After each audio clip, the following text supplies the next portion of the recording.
Okay guys, welcome to another videos.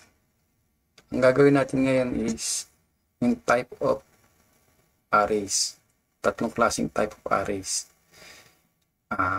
Polar arrays, rectangular arrays, tsaka yung path arrays. So unahin natin yung polar arrays. Pero bago tayo magsimula, syempre kailangan may object tayo na i-array natin. So, sa polar, gawa tayo ng circle. C. Enter. Then, yan. Halimbawa, radius natin 500. Tama na yan. Enter na natin. Yan. Tapos, gawa tayo ng line para sa reference natin. Line. Tapos, halimbawa, ang distance niya is 3 meters. Enter. Ayan na. Meron na tayong center ng arrays natin. So, type na natin ang arrays. AR ang command ng arrays. AR, then enter.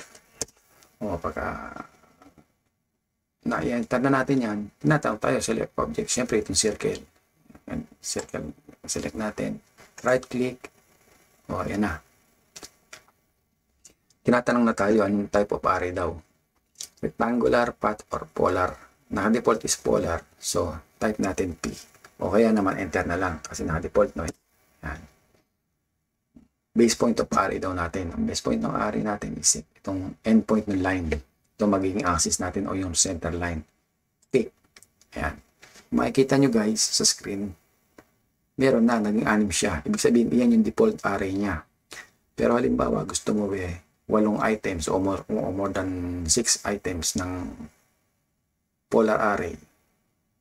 I-click nyo lang dito sa option yung I. Ibig sabihin items, I. Then enter. Natanong ka ngayon kung ilan daw ang number ng items mo. Default natin is 6. So halimbawa gusto kong gawin type 8 then enter. Yan na, naging 8 na siya. Eh halimbawa daw, gusto ko yung array ko meron pa dito sa likod. Dagdagan ko pa ng 2 halimbawa. Para madagdagan yun ang rows na tinatawag. Ayun. So type mo R o W sa option. R o W then enter. Ayan, kasi ang nakalagay na default yan is isa lang. Number of rows daw. Halimbawa, magdadagdag ka pa ng 2, so magiging total 3. So 3. Ayan.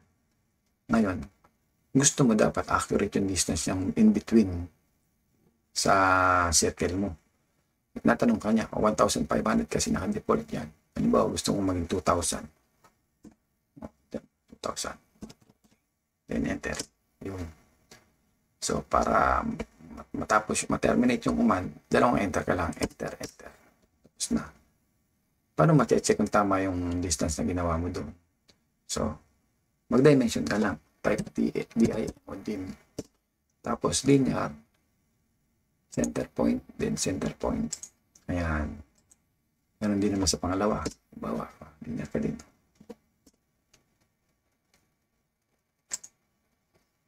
Hmm.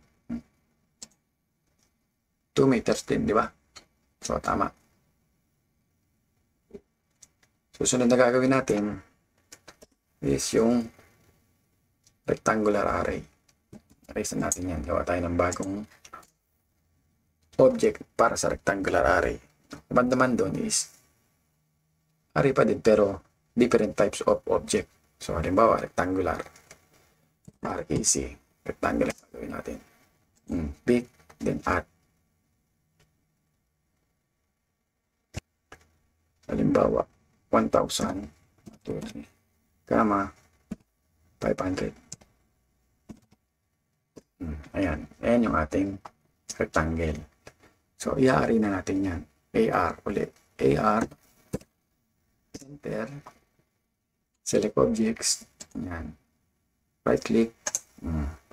Tinatanong ako rectangle, path, or polar. So, since polar na default, gagawin natin rectangle yan. So, R.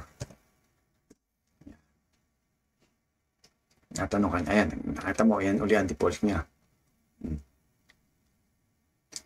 Ang column niya is 4. Ang rows niya is 3.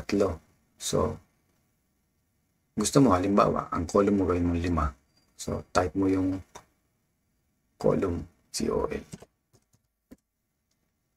Apat yan, di ba? So, halimbawa, gusto mo gawin 5.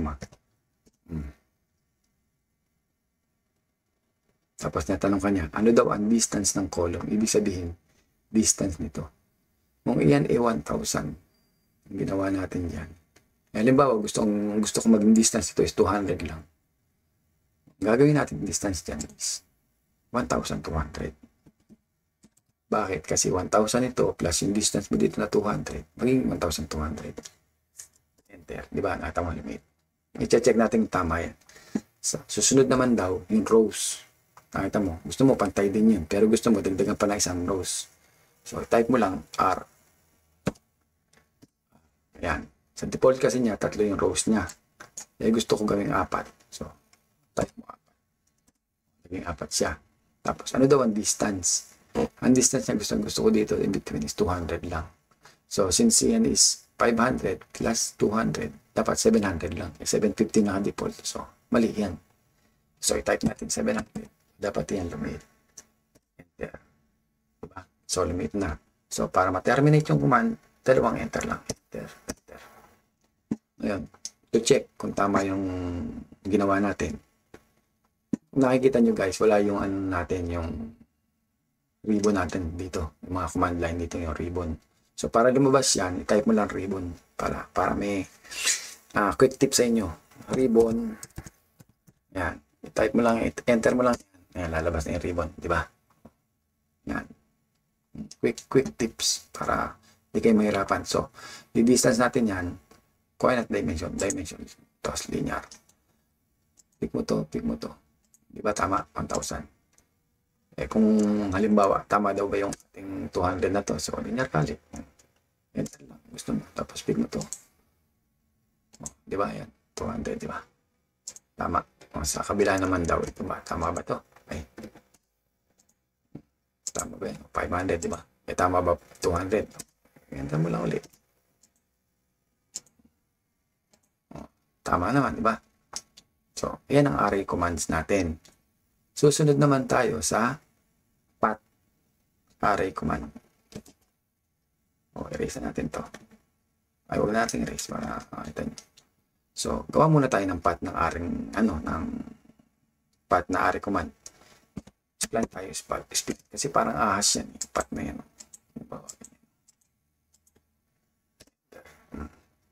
O, halimbawa, meron ka ditong line. O kaya, rectangle din. Lagyan ng value. Move mo lang yan dito. Diba? Tapos, i-rotate mo lang. RO. Rotate, diba? Tinuro mo na. Halimbawa, ganyan lang. Ayan. Tapos, gusto mong i-array yan dyan. So, AR ka. Select objects. Enter. Since ang gagawin natin is path PA. Then, choice mo. Then, enter.